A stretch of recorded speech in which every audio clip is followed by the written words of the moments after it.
Hello everyone, this is Enzo Universe. This is the sixth video of our Chinese calligraphy sharing series. In this video, I will show you the go-to structural analysis approach of a Chinese character. This method will help you learn and write every Chinese character in the future. And then we will go into details about the second stroke called vertical or shu in Chinese. This will lead us writing 6 Chinese characters, which are Shi, Gong, Tu, Wang, Zheng, Feng. So if you like this video, don't forget to subscribe, like, comment, or share with friends. Your supportive are the great motivation for me to finish this Chinese calligraphy sharing series. First part, go-to structural analysis approach of a Chinese character. In the last video, we learned the go-to approach of every stroke. That is ALCSP in 5 phases. The ALCSP are angle, length, curvature, speed, and pressure. The 5 phases are initiation, progression, completion, turn, and connection. Can you recall this? And these are just go-to approach of strokes. Now, let's shift our focus from individual stroke to entire Chinese characters as a whole. There are thousands of Chinese characters and different types of scripts. Is there any way that can help me write them better? Yes, there are, my friend. This way also has 5 elements. They are outline, stroke order, visual gravity, spacing distribution, contraction and expansion. We can say 轮廓, 笔顺, 重心, 不白, Shou Fang in Chinese. If we observe, analysis, and learn those 5 elements of a Chinese character, we can also write the character good-looking. These are very, very important concepts that will help you better learn Chinese calligraphy. I will use this way to explain how to write almost every Chinese character in the future. So you need to remember and try to understand the following concepts. I just gave you the basic idea of what are they. We will go deeper about why and how in the examples. First is Zhong Xin. In Chinese, Zhong Xin has the meaning of a center of gravity. It's common in physics, engineering, or sports, etc., which usually means the balance point of gravity. But in Chinese calligraphy, Zhong Xin means the visual balance center of a Chinese character, or we may say visual gravity. It's the spiritual and visual balance pivot of a Chinese character. The Zhong Xin is the core point that holds the entire character looks steady. In Chinese calligraphy, every character has a Zhong Xin and gives it a cohesive core. Let me use this Chinese character Shi and Cai to explain. We talked about the stroke Heng in the last video. So the visual center, or we say Zhong Xin of a Heng, is in the middle. And we add a vertical stroke through this center. We write a Chinese character called Shi. Your visual gravity will be on the crossing point, so the Zhong Xin is here. Next example is Cai. If I write first 2 stroke, your visual gravity most likely will be here, the crossing point. Then I add the left falling stroke called Pie. Your visual gravity will be dragged along the Pie from the crossing point to around here. Then here is the Zhong Xin of Cai. Second is Bu Bai. It's not white space or useless space. It's not background or layout. I say it's the deliberate arrangement of a space. It's the art of the void, the active emptiness. It's the living space between strokes, parts, and around the character. The Bu Bai is as important as the written strokes. In music, silence is just a pause between notes. Well, in Chinese traditional art, the Bu Bai is like the silence in music. It is a sound itself. Just like these 2 paintings, the left one is a traditional Chinese painting, while the right one is an oil painting of the same scene generated by AI. As you can see, those fogs, river, water are painted with white oil painting. But in traditional Chinese painting, those scenes are just blank. The color of those areas is just the original color of the paper. The artist didn't draw anything in these areas, but the blank means something. This kind of blank space is called Bu Bai in Chinese. So, the Bu Bai also works in Chinese calligraphy. Let me use Shi as an example again. Those blank spaces are so-called Bu Bai. If I write the Shi in different ways, we create different kinds of 部白. When you write Chinese characters, the ink is the figure, but the white is the ground that gives it life. You don't just write the black strokes, you also create the 部白. In Chinese calligraphy, what you don't write is as important as what you do. The empty space between and within characters are carefully shaped to create rhythm, breath, and harmony. They are not leftover space, but active parts of the composition, reflecting the Chinese view of yin and yang interdependence. Third is Shou Fang. Contraction is called Shou in Chinese, and expansion is called Fang in Chinese. Shou Fang is the rhythmic contraction and expansion of strokes, the cadence of restraint and release. The Chinese character's inner strokes are usually tightened, outer strokes are properly stretched. This creates a sense of movements and layering. Like this character, Mu. The inner strokes are tightened, outer strokes are properly stretched. The Heng contracts, but the Pie and the Na expand. The Shu contracts on the top, but expands on the bottom. Master the Shou Fang of strokes. Don't make strokes all tight or all open. The contrast makes Chinese characters lively. Shou Fang is the expression of vital energy flowing in Chinese calligraphy. Contraction condenses the energy, and expansion releases it, reflecting the Chinese pursuit of rhythm and moderation in art. Fourth is outline. You may have heard that Chinese characters are square characters. That is true in a general sense. Their outlines are not all the same and not really square. Some characters are wide or tall, or square or triangle, and so on. These differences follow rules. Understanding of those rules will help you write more clearly, beautifully, and recognize similar Chinese characters. How will the outline help you? First, help you recognize the Chinese character. Outlines are an important clue to quickly recognize Chinese characters. Research shows that you can still get some characters just by their outlines, even if you cannot clearly see the strokes. Let's use an extreme example. 日 means sun or day, and 约 means say. They look very similar except their outlines. The outline of 日 is narrow and tall. The one of 约 is wide and short. Second, help you write Chinese character correctly and more beautiful. When you know what kind of outline a Chinese character should have, you can better arrange Zhong Xin, Bai, Shou Fang, making the Chinese character wider or taller. And you can also plan the size and the position of the character. Same examples. You know the 日 is narrow and tall. So in order to write 日 in the center of the grid, the first stroke 树 should write close to the middle vertical line and a bit away from the middle horizontal line. And the second stroke 横折 should write narrow and almost the same length and angle as the first 树. So the following two 横 can parallel with the first 横. On the other hand, the 约 is wide and short. So the same as 日. Find the right position, write proper length and angle, easy to arrange strokes. This is how outline help you write correctly. Third, help you appreciate calligraphy. In calligraphy, changing outlines, like calm squares, dramatic triangles, slanted shapes, creates artistic expression, like the Chinese character 知. The standard one looks like this. It can change its outline according to the aesthetic tendency or different scripts.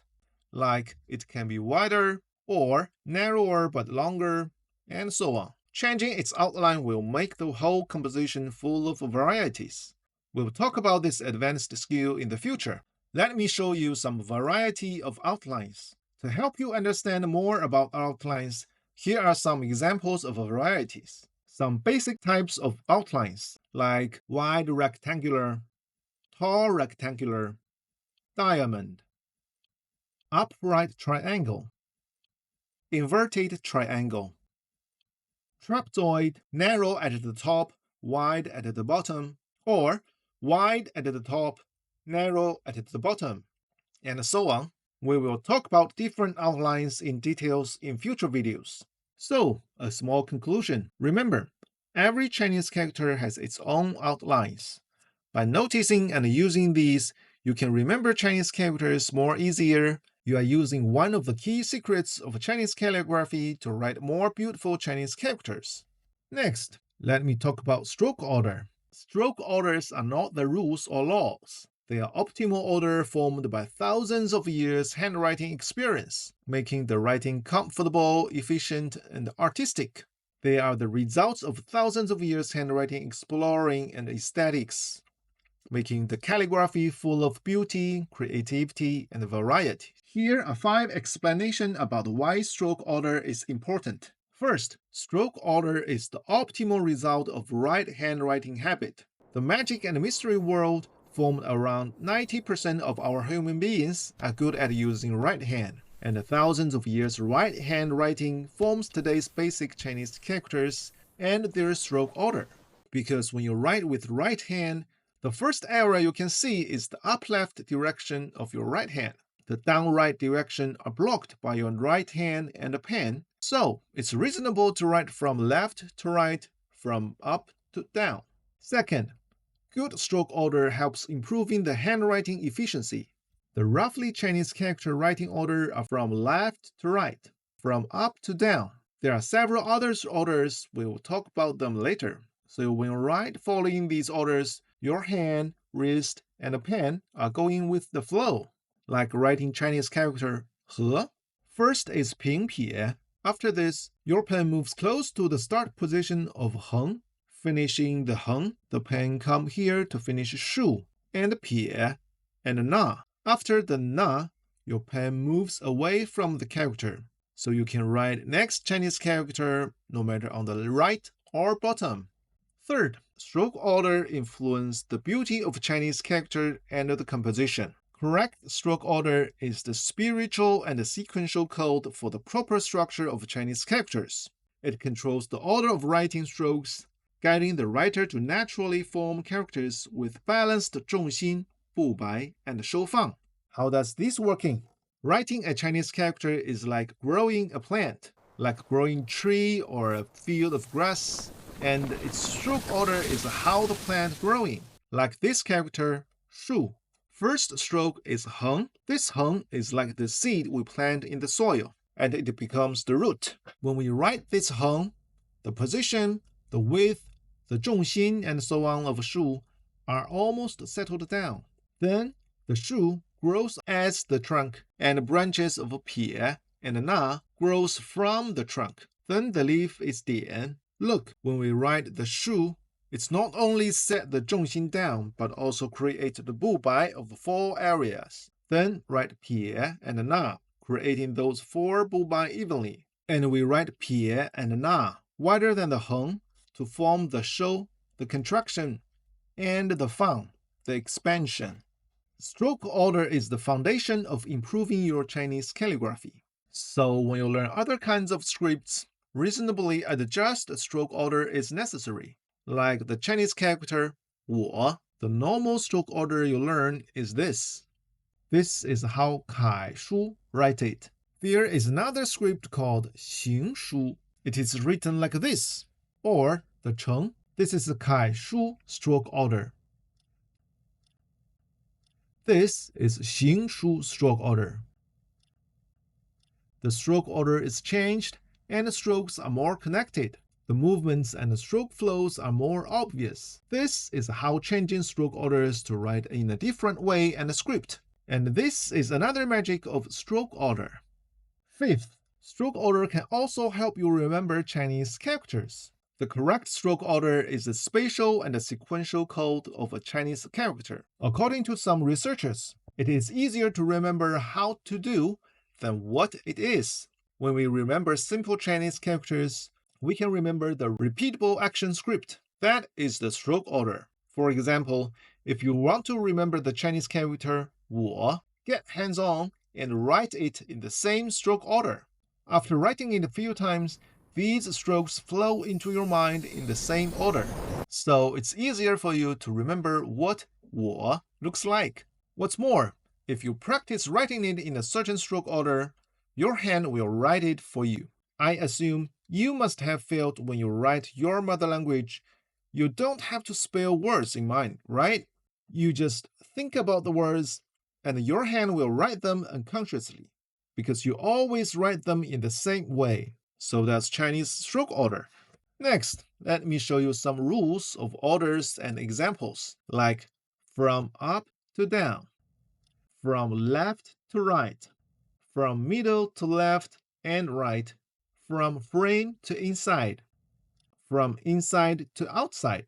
These are just some simple examples that may help you have basic impression. In future videos, we will share those specific rules. Alright, here comes a small conclusion. 重心 means the visual balance center of a Chinese character. It's the spiritual and visual balance pivot of a Chinese character. 不白 is the intentional empty space between strokes, parts, and around the Chinese characters. The 不白 is as important as the written strokes. Shou Fang is the rhythmic contraction and expansion of strokes. In other words, which strokes are shorter, which strokes are longer. Knowing the outline of Chinese characters will help you recognize them, write them correctly, and appreciate Chinese calligraphy. Stroke orders can help the remembering and the writing more comfortable, efficient, and artistic. The above understandings and expansions about 重心, 不白, 收放, outline, and stroke order are just basic and simple aspects. They are far more interesting and full of varieties and creativity. We will go deeper while I share more with you. So if you are interested, just subscribe so don't miss them.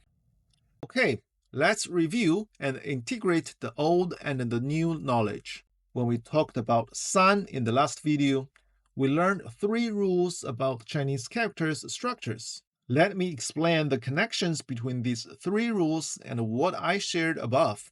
First, look at these 3 heng. They are wide strokes. If integrate them together to form one character, it should be wide also. So the outline of san is a wide rectangle. Second, the stroke order is from up to down. Third, about 重心, the rule number 1, alignment of the visual center in the middle, actually means we put the 重心 of each heng in a vertical line, which is the middle of the grid. Fourth, about 不白, the rule number 2 ultra, multiple heng are parallel and equidistant. This rule aims to ensure the 不白 between each heng is even. Fifth, about 收放, the rule number 3, the shortest part is no shorter than the 1/3 of the longest part, and no longer than the half of the longest part. So this rule basically gives you the proportion about how extend and contract of each heng, that is the shou, the contraction, or the fang, the expansion of 3 heng. So the connection is the 5 key elements reminds you what to notice. The rules tells you how to deal with those 5 elements. There will be more rules shared in the future videos. They all deal with the 5 key elements. Okay, now let's move on some real writing. The second stroke we're learning is vertical, called 竖 in Chinese. I will say 竖 to refer to this vertical stroke in the future. We usually distinguish 竖 by their completion, so we have 悬针竖 and 垂露竖 in Chinese. They mean hanging needle vertical stroke because the completion looks like a hanging needle, and a dropping dew vertical stroke because the completion of it looks like a dropping dew. I will talk about how to write them and use them in advanced calligraphy videos. For starters, just write the 竖 straight and vertical will be enough. How to write them? Remember the exercise in pen controlling practice? We write parallel vertical lines in equal space. This is basic exercise of writing 竖. We put our pen nib in the middle, stretch our fingers to push the pen to top, put our pen on the paper, mainly use point finger pushing our pen down. We need to write the line steadily and smoothly. Well, there are a few more requirements to write good 竖. Think about the ALCSP we talked about in the last video. About angle and curvature, most 竖 tend to be written straight and vertical. It's like the pillar of a Chinese character. Mostly, when the pillar is or are straight and vertical, the building looks stable. There are also some reasons that the 竖 is not straight or vertical. I will explain them in the future when we talk about related Chinese characters. For starters, we just kept the shu straight and vertical. About length, how long or how short, it varies in different Chinese characters. I will share with you in examples. About speed, the speed of writing shu is steady and under control, just like writing heng. Don't write too slow like craving on paper, nor don't write too fast that seems you are throwing the pen nib. Find a comfortable, steady speed that you can write relaxedly. About pressure, the pressure is steady and relaxed. Just write relaxedly with the same pressure, so the line will be smooth. The shu will look strong and stable. Example characters. Here are some Chinese characters as examples. Based on the 3 Chinese characters yi, er, san I shared in the last video. The first Chinese character I share is shi, means 10. Remember we learned yi in the last video? Now, just find the Zhong Xin of yi and write a straight and a vertical shu through it. So, about stroke order, first heng, then shu. About Zhong Xin, the Zhong Xin is in the middle of heng, and the shu stands on the Zhong Xin. The length of heng on the left side and the right side of shu are equal, keeping the shi looks steady, and keep the shu vertical. Don't write shu biased, meaning the shu is not on the Zhong Xin of heng. This skill is not for starters. Or don't write shu slant. So if a starter writes shu biased or slant, I say, nah. About bu bai, since the shu is in the middle, so the bu bai of those 4 parts are almost even. Remember we talked about the yi in the last video. We said the heng could go a little bit upwards in the first half and become flat in the last half. The same as a shi. If the heng slant too much, like this, the bu bai will be not even. These 2 parts are bigger than those 2 parts. It looks like falling down. About Shou Fang, normally, the length of shu is just a bit longer than the heng, because we used to write Chinese character in a horizontal line. So we write heng a little bit shorter than the shu, so that the Chinese characters besides the shi will be closer. So the shu expands, aka fang, and heng contracts relatively, aka shou. Here comes the interesting part. I adjust the shou fang of the heng and shu. Let's see what will happen. Keep the heng remain the same. If the shu contract a bit more, that is shorter than the heng, the Zhong Xin remains the same, but the bu bai comes shorter. The outline becomes a wide and a short rectangular. It looks like another style. What does this example tell us? It shows that bu bai and shou fang are not the same but related. Bu bai is the living space that we create. Shou fang is the stroke expanding or contracting. However, adjusting the shou fang of strokes will change the bu bai and or outlines as well. This is a kind of varieties of Chinese characters structure, and these kind of adjustment can change the style or feeling of a Chinese character. There are quite amount of adjustment in Chinese calligraphy. So the key checklists of writing shi are: first, quality of strokes.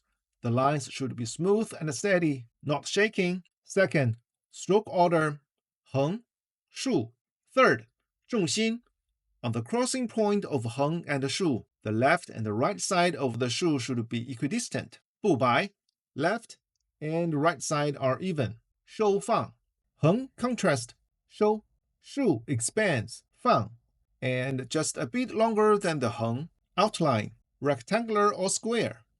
The second Chinese character I share is Gong, means work or skill. Remember we learned er in the last video. It looks like a straight and vertical shu in between the 2 hengs, and the Zhong Xin is on the middle of the shu. So about stroke order, first short heng, second shu, third long heng. About Zhong Xin, the 2 heng follow the rule number 1, alignment of the visual center in the middle. The Zhong Xin is in the middle of 2 heng on the shu. The left and the right side of the shu should be equidistant, keeping the gong looks steady. The same as shi. Look, if the 2 heng break the rule number 1, the left and the right side of the shu are not equidistant, or the shu is not vertical, the gong will look slant, unstable, such as these wrong examples.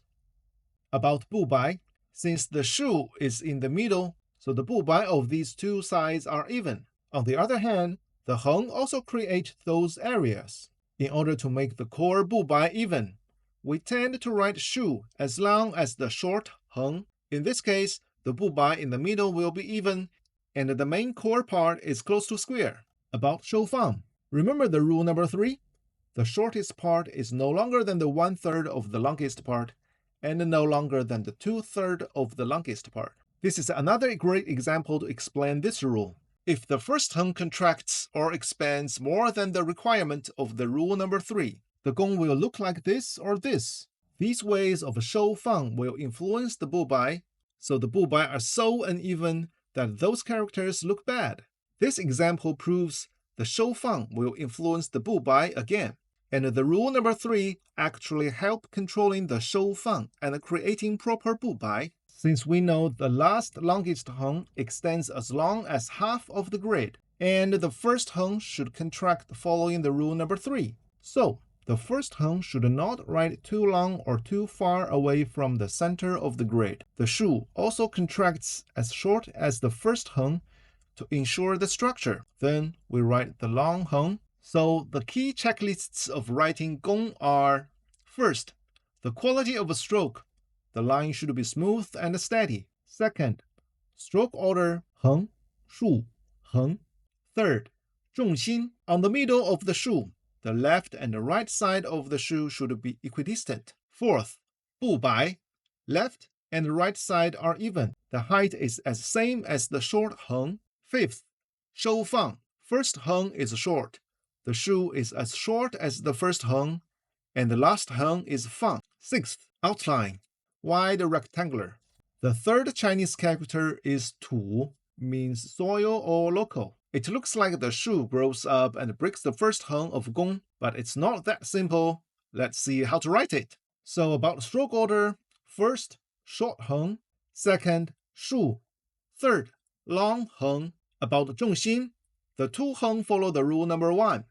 The Zhong Xin is in the middle of two heng on the shu. The length of heng on the left side and right side of shu are equal, keeping the tu looks steady, the same as gong. But as you can see, compared to the gong, the shu of tu extends upward, so the Zhong Xin moves up from the middle of gong to the middle of tu. In order to put the Zhong Xin in the center of the grid, we need to write first short heng close to the middle horizontal line of the grid, the shu on the middle vertical line of the grid, then the last heng. Well, you may ask why the Zhong Xin is not on the crossing point of heng and shu. Why don't you write first heng on the middle horizontal line? Look, we say Zhong Xin is the visual balance center of a Chinese character. If there is one heng and one shu, the Zhong Xin is on the crossing point for sure. But when add a long heng at the bottom, your visual balance must be attracted by this big, long heng. So the Zhong Xin will move downward for sure. Then the Zhong Xin will be just a little bit lower than the crossing point. Hope this example will help you understanding of Zhong Xin. Third, about 不白. The 不白 of 4 areas are even, and the upper one is almost the same as the bottom one. In this case, the 不白 in the middle will be even, and the main core part is close to square. Fourth, about Shou Fang. The length or the Shou Fang of the two heng do not change, the same as er or gong. The shu starts from the point that the almost can be divided evenly by the first heng, as well as can keep the 不白 even. So if you find the starting point, the finishing point is certain. So the key checklists of writing tu are: first, the quality of stroke. The line should be smooth and steady. Second, stroke order. Heng, shu, heng. Zhong Xin, a bit lower than the crossing point of first heng and shu. The left and the right side of the shu should be equidistant. 不白, the 4 parts created by the heng and shu are almost even. Fifth, Shou Fang. First heng is short. The shu is almost as long as the heng. Last heng expands. Fang, outline, rectangular but close to a square. By understanding the tu, you may try analysis and writing the Chinese character shi and shang. The 4th Chinese character I share is Wang, means king. It looks like the san we learned in the last video, but adding a shu in it, but it's not that simple. Let's see how to write it. First, about stroke order. First, short heng. Second, shorter heng. Third, shu. Fourth, long heng. Second, about Zhong Xin. The three heng follow the rule number 1. The Zhong Xin is on the crossing point of shu and the second heng. The length of a heng on the left side and the right side of shu are equal. The three hengs are parallel. Ensure the Wang looks steady, the same as above characters. For the same reason, compared to the tu, a heng is added on the top of tu, so the Zhong Xin moves up from that tu to the middle of Wang, because when adding a heng on the top, your visual balance will also be attracted by this new heng, so the Zhong Xin will move upwards compared to tu. Then, the two hengs on the both sides will balance the visual weight. Hope this example will help you understand about Zhong Xin. Third, about Bu Bai. The three heng follow the rule number 2+. Multiple heng are parallel and equidistant. The four parts created by heng and shu are almost even, and the main core part is close to square.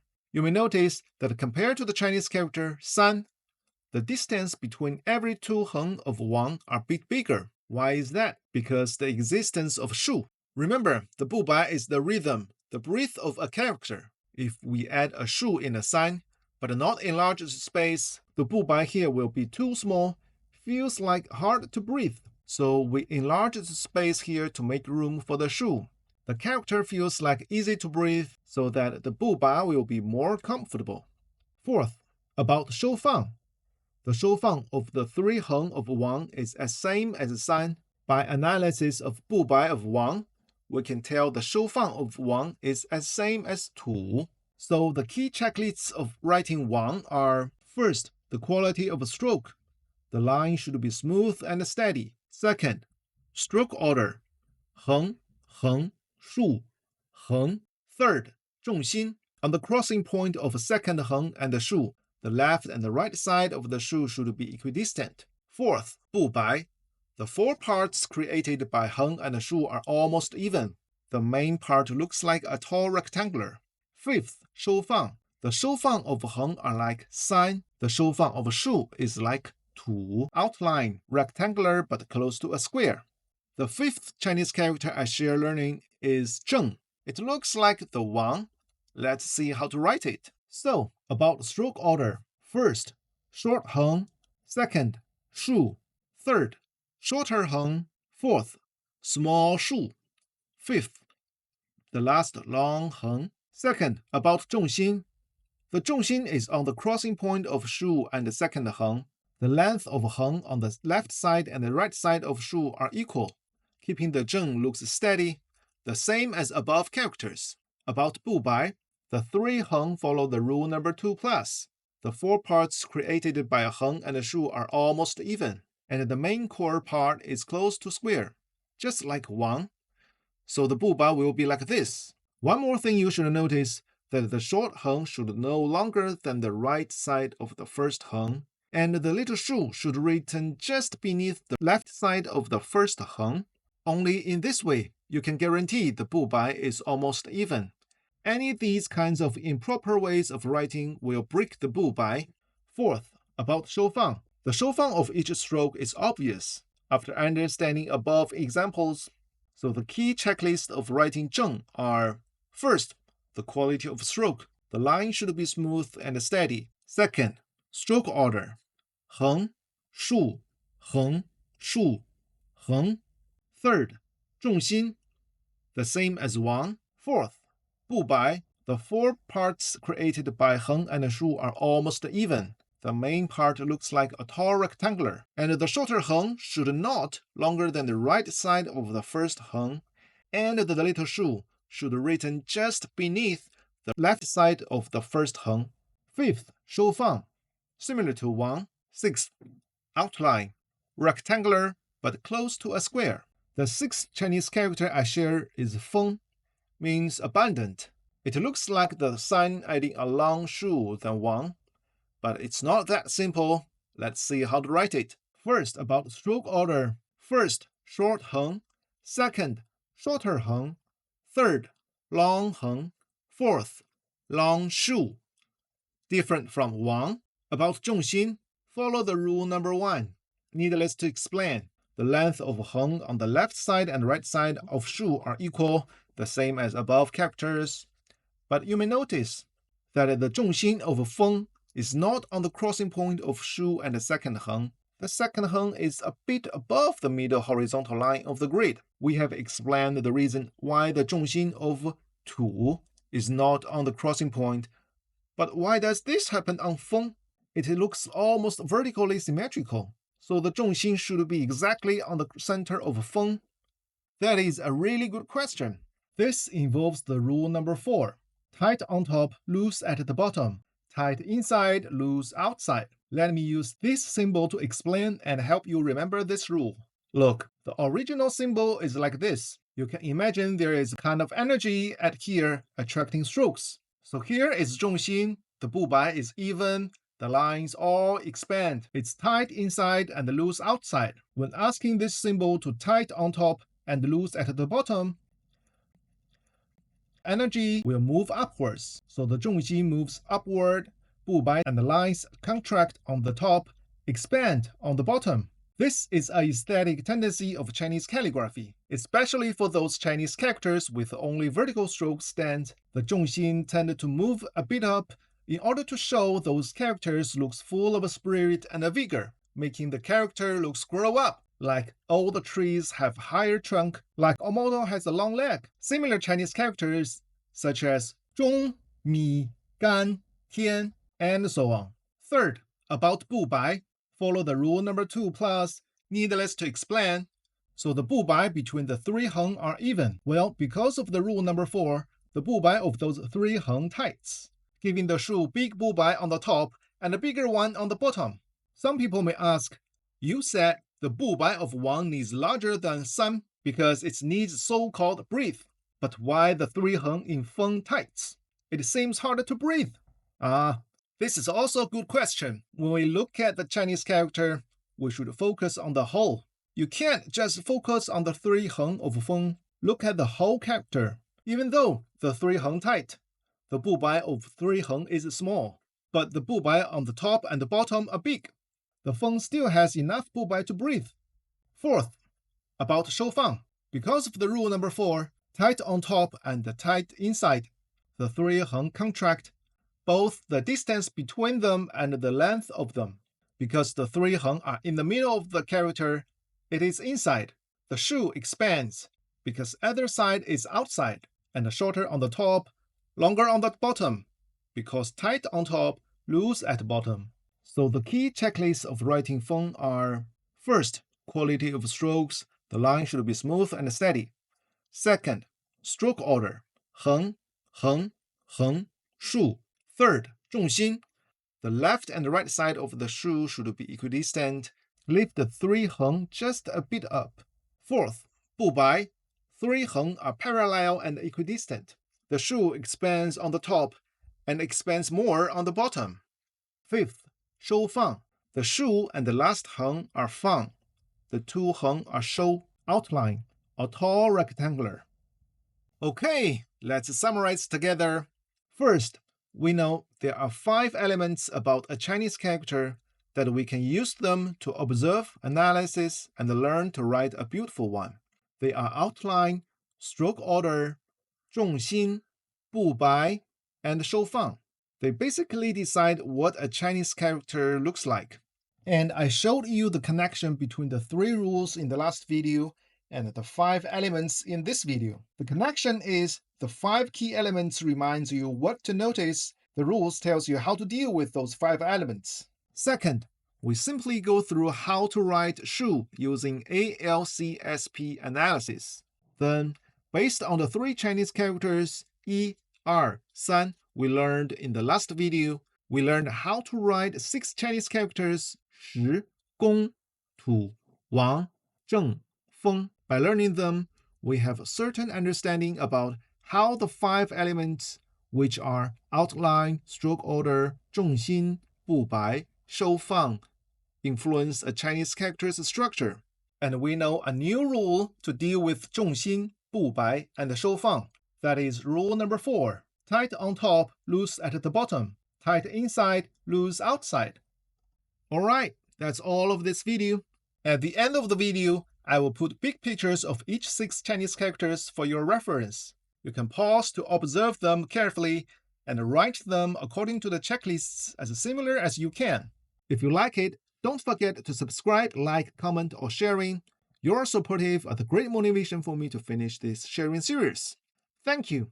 See you around. 10 10公公土土王王正正风风